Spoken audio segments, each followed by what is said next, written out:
अस्सलाम वालेकुम दोस्तों, डॉक्टर साजिद आपकी खिदमत में हाज़िर हूँ। आज का मेरा टॉपिक है सेरिनेस टेबलेट। सेरिनेस टेबलेट ये एंटी साइकोटिक ग्रुप से इसका ताल्लुक़ है।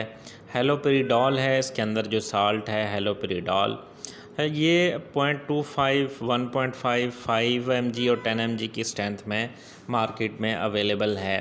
तो दोस्तों ये जो टेबलेट है आम तौर पे इसको एंग्जाइटी जो स्टेट्स हैं डिफरेंट लाइक शिज़ोफ्रेनिया हो गया, मैनिया, हाइपोमैनिया और जो पर्सनैलिटी डिसऑर्डर्स हैं तो उनमें जो है जो साइकोसिस वगैरह है, जो साइकेट्रिक कंडीशंस हैं उनको ट्रीट के लिए ये इस्तेमाल होता है। इसी तरह जो चाइल्डहुड बच्चों में जो बिहेवियरल चेंजेस होती हैं उनमें भी इसको इस्तेमाल किया जाता है। तो ये टेबलेट जो है ये एक एंटी साइकोटिक मेडिसन है और इसके इस्तेमाल से कुछ साइड इफ़ेक्ट्स भी पैदा हो सकते हैं, जैसे कोई स्टिफनेस, मसल स्पाज्म वगैरह स्टिफनेस हो सकती है और इसके अलावा जो है एक्स्ट्रा पिरामिडल साइन सिम्टम्स भी अपीयर हो सकते हैं।